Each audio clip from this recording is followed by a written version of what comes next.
কতটা গভীরতা থাকতে পারে একটি ভালোবাসায়। আজ আমরা আপনাদের জন্য নিয়ে এসেছি এমন একটি মিস্ট্রি থ্রিলার মুভির গল্প যেখানে লুকিয়ে রয়েছে এক নিঃস্বার্থ ভালোবাসা। আপনারা যারা এই মিস্ট্রি থ্রিলারের পাশাপাশি হৃদয় ছুঁয়ে যাওয়ার মতো গল্প পছন্দ করেন, মুভিটি আসলে তাদের জন্য।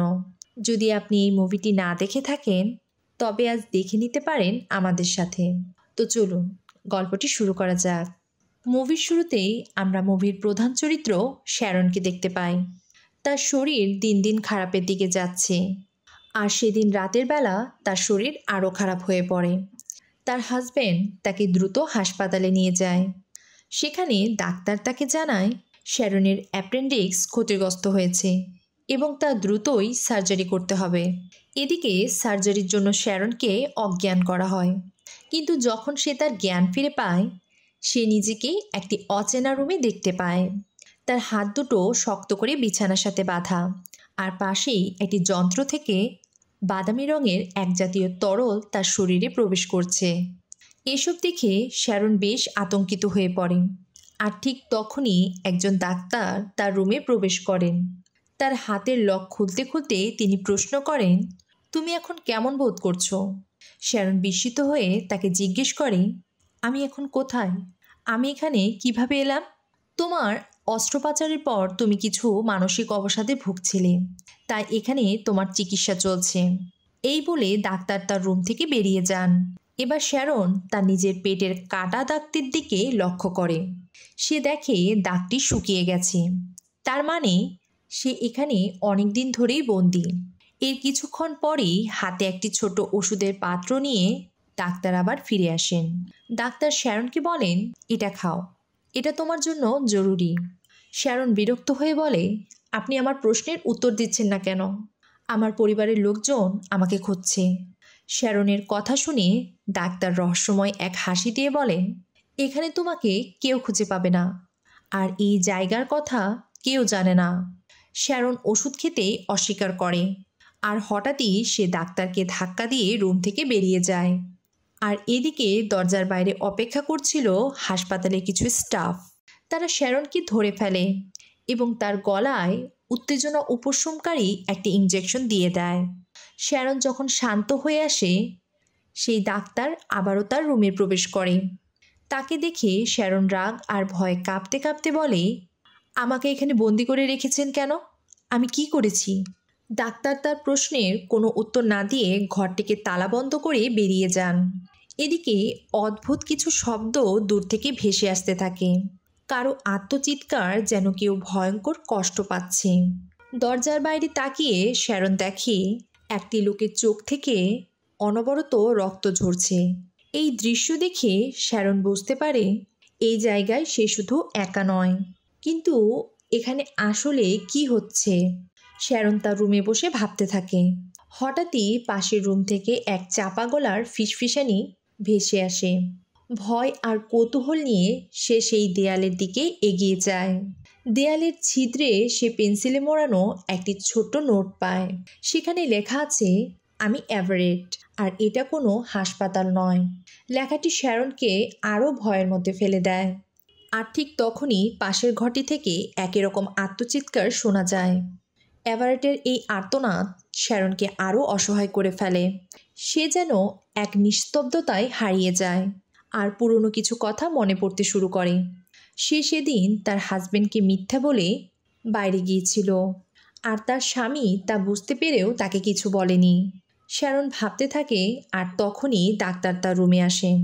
শান্ত স্বরে তিনি শ্যারনকে জিজ্ঞাসা করেন, তোমার জীবনে তুমি কি এমন কিছু করেছো যা নিয়ে তোমার অনুশোচনা হয়? পুরনো কিছু স্মৃতি শ্যারনকে বিভ্রান্ত করলেও সে তা অস্বীকার করে। না, আমি এমন কিছু কখনো করিনি। ডাক্তার এভারেটের দেওয়া সেই নোটটি খুঁজে পান। নোটটি দেখে ডাক্তার কড়া দৃষ্টিতে শ্যারনের দিকে তাকিয়ে থাকেন। এরপর ডাক্তার শ্যারনকে নিয়ে একটি বড় রুমে যান। সেখানে ক্যাসেন্দ্রা, ফ্র্যাঙ্কলিন সহ আরও বেশ কয়েকজন রোগীর সাথে তার পরিচয় হয়।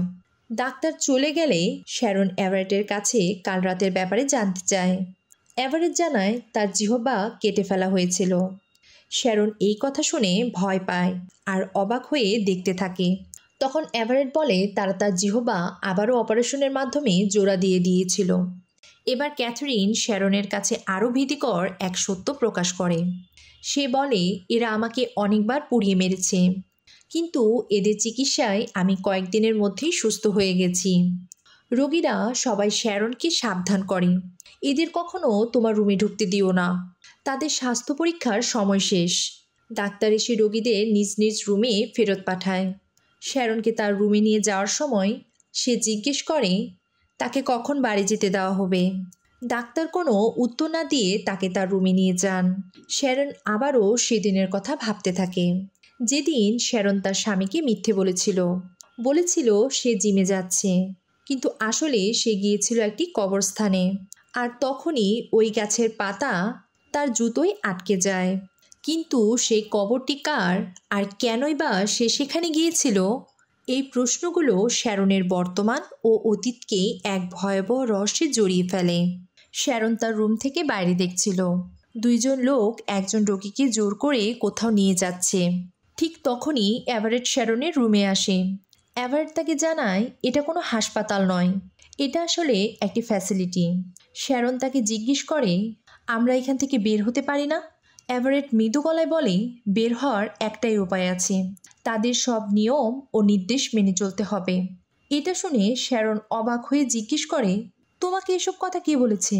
এভারেট উত্তর দেয়, ডাক্তার আমাকে কথা দিয়েছেন, আমি যদি তাদের সব নিয়ম মেনে চলি তাহলে 3 মাস পরে তিনি আমাকে এখান থেকে বের হতে দেবেন। শ্যারন বলে, আমি তাকে বিশ্বাস করি না। এমন সময় সে দেখে দুইজন লোক সেই রোগীকে নিয়ে ফিরে আসছে। তার পেট থেকে তখন রক্ত ঝরছিল। শ্যারন তার রুমে আসে এবং তার সাথে কি হয়েছিল তা জানতে চায়, কিন্তু রোগী কিছু বলার আগেই ডাক্তার সেই বাদামি তরল হাতে সেখানে এসে উপস্থিত হন। ডাক্তার শ্যারনকে তার রুমে যেতে বলেন। রুমে ফিরে আসার সময় শ্যারন এভারেটের কাছে যায়। সে এভারেটকে অনুরোধ করে সে যেন তাকে এখান থেকে পালাতে সাহায্য করে, কিন্তু এভারেট তাকে সাহায্য করতে অস্বীকৃতি জানায়। সে এখানকার নিয়ম মেনে চলতে চায়।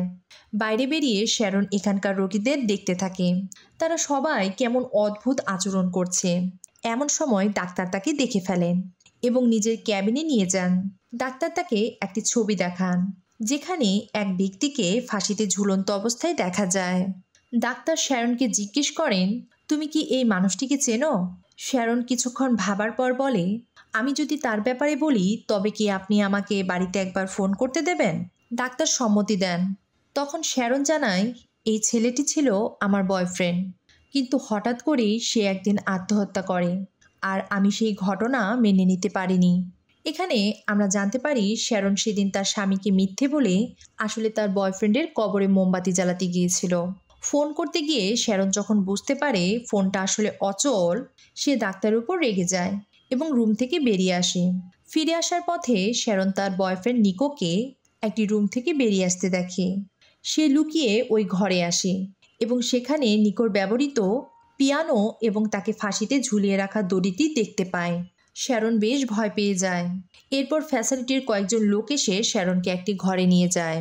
তারা খুব নির্মমভাবে তার একটি পা কেটে ফেলে আর শ্যারন প্রচণ্ড যন্ত্রণায় চিৎকার করতে থাকে। এরপর ডাক্তার এসে তার পায়ের চিকিৎসা শুরু করে আর কিছু সময় পরেই শ্যারনের পা সুস্থ হতে শুরু করে। শ্যারন আবারও তার পা নড়াচড়া করতে পারছে। এরপর ডাক্তার তাকে সেই বাদামি সিরামটির আশ্চর্য ক্ষমতার ব্যাপারে বলেন। তখন শ্যারন তাকে জিজ্ঞেস করেন, আপনারা এটা কেন করছেন? ডাক্তার এক রহস্যময় হাসি দিয়ে বলেন, যারা তোমার মতো এখান থেকে পালানোর চেষ্টা করে আমরা শুধু তাদের সাথে এটা করি। এরপর দেখা যায় শ্যারন এভারেটের ঘরে বসে আছে। সে এভারেটকে জানায়, আমি কিছুক্ষণ আগে আমার বয়ফ্রেন্ডকে দেখেছি, যে 10 বছর আগে মারা গিয়েছিল। এ কথা শুনে এভারেট প্রচণ্ড রেগে যায়। সে দৌড়ে ডাক্তারের কাছে গিয়ে বলে, আপনি বলেছিলেন নিয়ম মেনে চললে 3 মাস পর এখান থেকে বের হতে দেবেন, কিন্তু এখানে এমন লোকও আছে যে 10 বছর যাবত এখানে আছে। ডাক্তার তাকে বলে, এটা আমার হাতে নেই। সে এখানকার ম্যানেজমেন্টের সাথে কথা বলতে ডাক্তারকে জোর করে এবং ডাক্তারকে সাথে নিয়ে রুম থেকে বেরিয়ে যায়, কিন্তু তারা আবারও এভারেটের জিহ্বা কেটে ফেলে। শ্যারন ফ্যাসিলিটির এক স্টাফকে অনুসরণ করতে করতে হঠাৎই ফ্যাসিলিটির এক্সিট গেটে পৌঁছে যায়, কিন্তু গেট খুলে সে বড় একটি দেয়াল দেখতে পায়। তার মানে এখান থেকে বের হওয়ার কোনো পথ নেই। হতাশ হয়ে সে আবার তার বয়ফ্রেন্ডের ঘরে ফিরে আসে। এবার ঘরে পিয়ানোর উপর ঝুলন্ত দড়িটি দেখতে পায়। এটি সেই দড়ি যা দিয়ে তার বয়ফ্রেন্ড আত্মহত্যা করেছিল। ঠিক তখনই তার বয়ফ্রেন্ড চলে আসে। তাকে দেখে শ্যারন ভয় পেয়ে যায়। এমন সময় ডাক্তারও সেখানে চলে আসে। ডাক্তার যখন শ্যারনকে তার রুমে পৌঁছে দিতে যাচ্ছিল, তখন শ্যারন তার পকেট থেকে চাবিটি চুরি করে নেয়। শ্যারন ক্যাথরিনকে নিয়ে ডাক্তারের অফিসে ঢোকে। অনেক খোঁজাখুঁজির পর তারা সেই ফ্যাসিলিটির একটি মানচিত্র খুঁজে পায়। এরপর তারা একটি ঘরে ঢুকে ফ্যাসিলিটির স্টাফদের পোশাক পরে নেয়। সেখান থেকে বের হওয়ার সময় ফ্যাসিলিটির এক স্টাফ তাদের সন্দেহ করে। তাই শ্যারনকে বাঁচাতে ক্যাথরিন নিজের গলা কেটে ফেলে। শ্যারন তাড়াতাড়ি সেখান থেকে পালিয়ে যায়। সে একটি ঘরে ঢুকে লুকিয়ে থাকে। ঠিক তখনই সেখানে এক পেশেন্ট এসে তাকে আক্রমণ করতে যায়, কিন্তু অন্য একজন পেশেন্ট এসে তাকে বাঁচায়। বাইরে ফ্যাসিলিটির স্টাফরা তখন তাদের খুঁজছিল। তবে সেই পেশেন্ট শ্যারনের সাথে খারাপ ব্যবহার শুরু করে। শ্যারন তাকে আঘাত করে এবং সেখান থেকে পালিয়ে যায়। সব বাধা অতিক্রম করে শ্যারন অবশেষে ফ্যাসিলিটি থেকে বের হয়ে আসে, কিন্তু ফ্যাসিলিটির স্টাফরা তাকে আবারও ধরে ফেলে। পরবর্তী দৃশ্যে আমরা দেখি শ্যারনকে মৃত্যুদণ্ড দেওয়া হচ্ছে। যখন তার জ্ঞান ফিরে আসে, সে দেখে ডাক্তার তার চিকিৎসা করছে। শ্যারন তাকে জিজ্ঞেস করে, তোমরা আমাকে একেবারে কেন মেরে ফেলছো না? ডাক্তার বলে, আমরা এখানে কাউকে মারি না। এরপর ডাক্তার শ্যারনকে আবারও জিজ্ঞেস করেন, তোমার জীবনে তুমি কি এমন কিছু করেছো যা নিয়ে তোমার অনুশোচনা হয়? শ্যারন কোনো উত্তর দেয় না। ডাক্তার সেখান থেকে চলে যান আর শ্যারন এভারেটের ঘরে যায়। শ্যারন এভারেটকে জিজ্ঞেস করে, তুমি এখানে কিভাবে এলে? এভারেট বলে, আমি একটি ভয়ঙ্কর দুর্ঘটনার শিকার হই। এরপর যখন আমার জ্ঞান ফেরে, আমি নিজেকে এখানে পাই। শ্যারন এবার সেই ক্যাথরিনের ঘরে যায়, যে নিজের গলায় আঘাত করে তাকে বাঁচিয়েছিল। ক্যাথরিন ততক্ষণে ঠিক হয়ে গিয়েছে। শ্যারন তাকে জিজ্ঞেস করে, তুমি এখানে কিভাবে এসেছো? মেয়েটি বলে, 600 পশুর জীবন বাঁচাতে আমি আমাদের ফার্ম হাউসে আগুন লাগিয়ে দিই, কিন্তু সেই আগুনে আমার বসও পুড়ে যায়। হয়তো এ কারণেই ওরা আমাকে বারবার পুড়িয়ে দেয়। শ্যারন তাকে বলে, আমার তো মনে হয় আমরা আগেই মারা গেছি। সার্জারির পর যখন আমার জ্ঞান ফিরে আসে, আমি নিজেকে এই জায়গায় পাই, আর আমার মনে হয় এখানে আমাদের পাপের শাস্তি দেওয়া হচ্ছে। এ কথা শুনে ক্যাথরিন শ্যারনকে জিজ্ঞেস করে, তুমি এমন কি করেছিলে যা তোমাকে এখানে এনেছে? 10 বছর আগে আমি আমার বয়ফ্রেন্ডকে খুন করেছিলাম। সেদিন তুচ্ছ এক ঝগড়ার সময় রাগের মাথায় আমি ছুরি তুলে নিই, আর ভুলবশত ছুরিটা তার গলায় লেগে যায়। আর নিজেকে বাঁচাতে আমি তাকে দড়ি দিয়ে ঝুলিয়ে দেই, যেন সবাই ভাবে সে আত্মহত্যা করেছে। এরপর শ্যারন ডাক্তারের কাছে যায়। সে ডাক্তারের কাছে একটি বইয়ের কথা বলে, যেখানে লেখা ছিল লেখক নরকে গিয়েছিলেন। সেখানে প্রথমে তাকে অমানসিক যন্ত্রণা দেওয়া হয়, পরে তাকে অন্যদের উপর অত্যাচার করতে বলা হয়। এইটাই নরকের নিয়ম। শ্যারন ডাক্তারের দিকে তাকিয়ে জিজ্ঞেস করে, আপনি কি শয়তান? ডাক্তার বলে, না, এখানে কোনো শয়তান নেই। আমি তোমার মতোই একজন খারাপ মানুষ ছিলাম। এখানকার নিয়ম মেনে চলতে গিয়ে একসময় আমাকেও অন্যদের উপর অত্যাচার করার দায়িত্ব দেওয়া হয়। আমি এগুলো করতে চাই না, কিন্তু কেউ যদি এখানে কোনো আদেশ অমান্য করে, তাকে আবারও যন্ত্রণা দেওয়া হয়। এটা এই জায়গার রীতি। ঠিক তখনই শ্যারনের বয়ফ্রেন্ড সেখানে এসে শ্যারনকে টেনে নিয়ে যায় সেই ঘরে, যেখানে পিয়ানো আর দড়ি রয়েছে। শ্যারন বুঝতে পারে এটা হেল, যেখানে সবাই তাদের পাপের জন্য শাস্তি পায়। শ্যারনের বয়ফ্রেন্ড তাকে দড়ি দিয়ে ঝোলানোর চেষ্টা করে। তখন শ্যারন বলে, হ্যাঁ, আমাকে মেরে ফেলো, কিন্তু তার আগে আমার কথা শোনো। আমি তোমাকে ভালোবাসি, এত ভালোবাসি যে জীবনে আর কাউকে কখনো এমনভাবে ভালোবাসিনি। হয়তো তুমি তা দেখো না, আমার অনুভূতিগুলো তুমি বুঝতে পারো না। আজও বিশেষ দিনগুলোতে আমি তোমাকে স্মরণ করি, তোমার কবরের সামনে গিয়ে দাঁড়াই। আমি তোমাকে কখনো ভুলতে পারিনি। এখানে শ্যারন তার বয়ফ্রেন্ডের কাছে ক্ষমা চায়। আমি কখনো চাইনি এমনটা ঘটুক, কিন্তু আমার ভুল তোমার জীবন কেড়ে নিয়েছিল।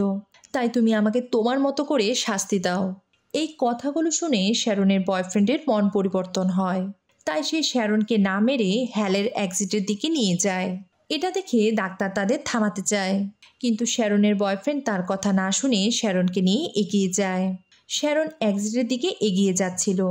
সেতু পার হতে হতে সে মুক্তির আলো দেখতে পায়। সে নিঃস্বার্থের মতো এগিয়ে যেতে শুরু করে। সেই আলোর দিকে। তার বয়ফ্রেন্ড সেতুতে পা রাখতেই সেতুটি ভেঙে পড়তে শুরু করে। শ্যারন একদম সেতুর শেষ প্রান্তে। সে প্রবেশপথ ধরে ঝুলে পড়ে আর সমস্ত শক্তি দিয়ে উপরে উঠে আসে। পেছনে ফিরে দেখে ফ্যাসিলিটির স্টাফরা তার বয়ফ্রেন্ডকে আবারও হেলে টেনে নিয়ে যাচ্ছে। শ্যারন শুধু নির্বাক তাকিয়ে থাকে আর ওই মুক্তির আলোর পথ ধরে এগিয়ে যায়। পরের দৃশ্যে দেখা যায় শ্যারনের চোখ খুলেছে আর সে একটি হাসপাতালের বিছানায় শুয়ে আছে। ডাক্তার তাকে বলে, তোমার হৃৎপিণ্ড 15 সেকেন্ডের জন্য বন্ধ হয়ে গিয়েছিল, এটা তোমার নতুন জীবন। এই কথা শুনে শ্যারন অবাক হয়ে যায়। সে বিশ্বাস করতে পারে না, তাই সে পেটের দিকে তাকায়। তার সার্জারির ক্ষত এখনও শুকায়নি। তাই শ্যারন বাড়িতে ফিরে নিজের দেখা অভিজ্ঞতার সত্যতা যাচাই করতে শুরু করে। আর সে সাথে বুঝতে পারে এই যাত্রায় সে বেঁচে গিয়েছে, কারণ তার বয়ফ্রেন্ড তাকে বিশ্বাস করে ক্ষমা করেছিল। শুধুমাত্র এ কারণেই সে সেখান থেকে বের হয়ে আসতে পেরেছে। কৃতজ্ঞতা জানাতে শ্যারন আবারও তার বয়ফ্রেন্ডের কবরের সামনে আসে। এক দৃষ্টিতে তাকিয়ে ভাবতে থাকে, কারো ভালোবাসা কি এতটা গভীর হতে পারে যা মৃত্যুর পরও অন্যকে মনে রাখে? গল্পটি ভালো লাগলে সাবস্ক্রাইব করে চ্যানেলটিকে বেড়ে উঠতে সাহায্য করুন, কারণ আপনাদের ভালোবাসা আমাদের জন্য অমূল্য।